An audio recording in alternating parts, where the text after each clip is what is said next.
आज हम बनाएंगे चना दाल की पूरी। इस पूरी को आप पूजा व्रत में भी बना सकते हैं और ये ट्रैवलिंग के लिए तो एकदम परफेक्ट है। इसको आप कहीं भी जाए बनाकर लेके भी जा सकते हैं। इस रेसिपी को आप एक बार बनाएंगे तो बार बार आपको ये बनाने का मन करेगा।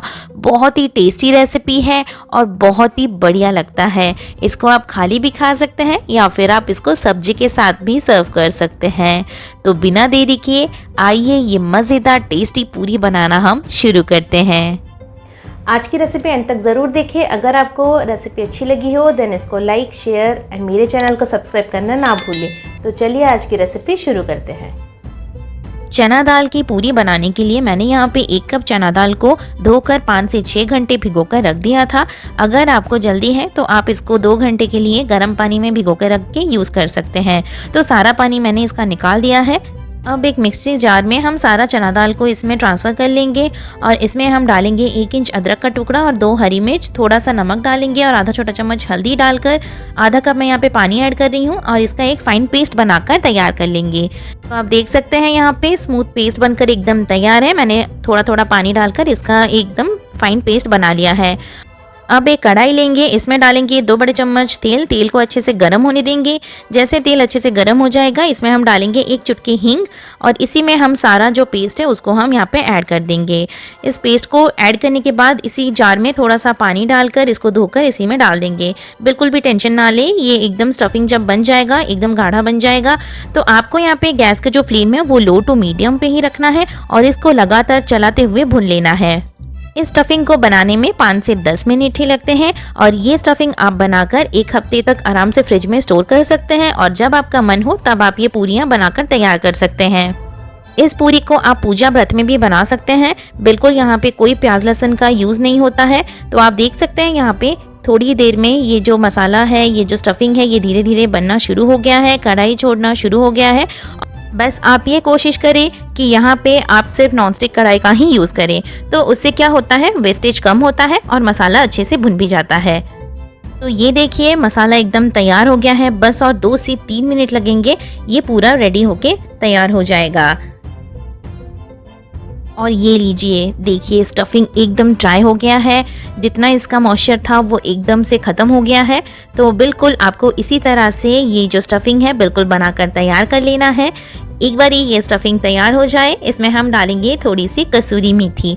आप कसूरी मेथी के जगह पे धनिया का भी यूज़ कर सकते हैं। तो मैं यहाँ पे 1 छोटा चम्मच कसूरी मेथी ऐड करूँगी और इन सारी चीज़ों को अच्छे से मिक्स कर लेंगे। और ये जो स्टफिंग है इसको एक बड़े से बाउल में निकाल कर इसको पूरा हम ठंडा कर लेंगे। एक बार ये ठंडा हो जाए उसके बाद ही हम इसको यूज़ करेंगे। तो चलिए स्टफिंग को हम एक पतीले में निकाल लेते हैं और इसको ठंडा कर लेते हैं।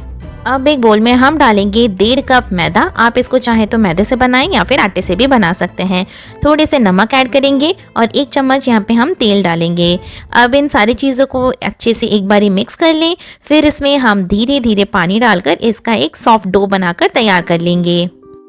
तो यहाँ पे जैसे हम स्टफ्ड पराठा बनाते हैं, जैसे हमारा वो आटा थोड़ा सा सॉफ्ट होता है, बिल्कुल ऐसे ही हमें यहाँ पे सॉफ्ट आटा लगाकर तैयार करना है। ना ज़्यादा आटा हमारा टाइट होना चाहिए और ना ही ज़्यादा नरम होना चाहिए। बिल्कुल सॉफ्ट ही लगाकर हम ये रेडी कर लेंगे। तो ये देखिए यहाँ पे ये आटा गूंथकर एकदम तैयार हो गया है और आटा को आप अच्छे से मसल लें। एक बार ये आटा लग जाए, ये डो बन जाए, उसके बाद इसको हम 10 मिनट के लिए रेस्ट करने के लिए साइड में रख देंगे। तो चलिए ये आटा एकदम रेडी है, इसको ढककर हम थोड़ी देर के लिए साइड में रख देंगे। 10 मिनट यहाँ पे हो चुके हैं। स्टफिंग भी हमारी एकदम ठंडी हो गई है और ये आटा भी एकदम सॉफ्ट हो गया है। तो इसको अभी हम और 1 मिनट के लिए अच्छे से गूंथ लेंगे। तो चलिए ये आटा एकदम तैयार हो गया है। अब हम पूरियाँ बनाना शुरू करते हैं।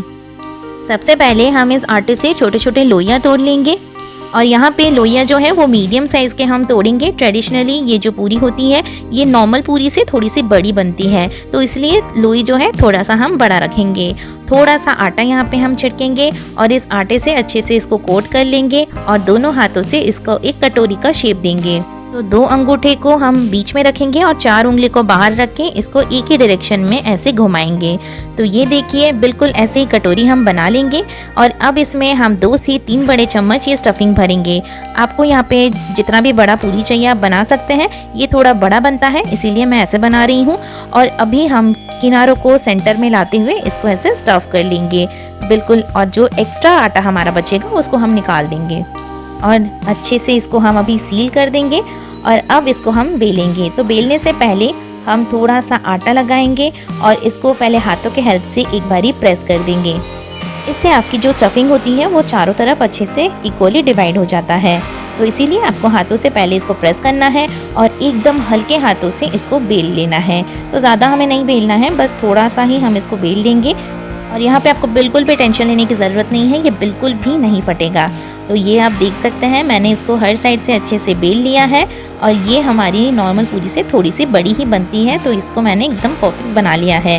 तो चलिए अब इसको हम तल लेंगे। तो यहाँ पर मैंने ऑयल गर्म होने के लिए रखा था। तो ध्यान से हम इस पूरी को इसमें डालेंगे और धीरे से इसको फूलने देंगे।